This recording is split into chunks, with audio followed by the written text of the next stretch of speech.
સમાચારો વિગતવાર જોઈએ. પતંગ રસિકો માટે આ ખુશીના સમાચાર છે. ઉત્તરાયણને લઈને હવામાન નિષ્ણાત અંબાલાલ પટેલે આગાહી કરી છે. ઉત્તરાયણમાં પવન સારો રહેવાનું અનુમાન લગાવવામાં આવ્યું છે. દિવસ દરમિયાન ક્યારેક પવન ઘટશે એવી પણ શક્યતા તેમણે વ્યક્ત કરી છે અને 15 જાન્યુઆરીએ પણ પવનની ગતિ સારી રહેશે તેમ અંબાલાલ પટેલે કહ્યું. 13 જાન્યુઆરી પછી રાજ્યના વાતાવરણમાં પલટો પણ આવશે. ઉત્તરાયણ ઉપર પવન એકંદરે સારો રહેવાની શક્યતા રહેશે. કદાચ ક્યારેક વચ્ચે પવનની ગતિ ઘટી જાય તો પતંગ રસિયાઓ માટે પતંગ ચડાવવા માટે થોડાક દોરી અને આજકાલ લગભગ ઠુમકા મારવા પડે એવું કદાચ થઈ શકે. બાકી પવન સારો રહેવાની શક્યતા છે.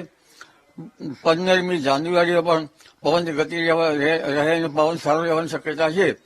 પરંતુ જાન્યુઆરીમાં 13મી જાન્યુઆરીથી જાન્યુઆરી અંત સુધીમાં ફરી પુનઃ એક મજબૂત પશ્ચિમી વિક્ષેપ આવવાની શક્યતા રહેશે.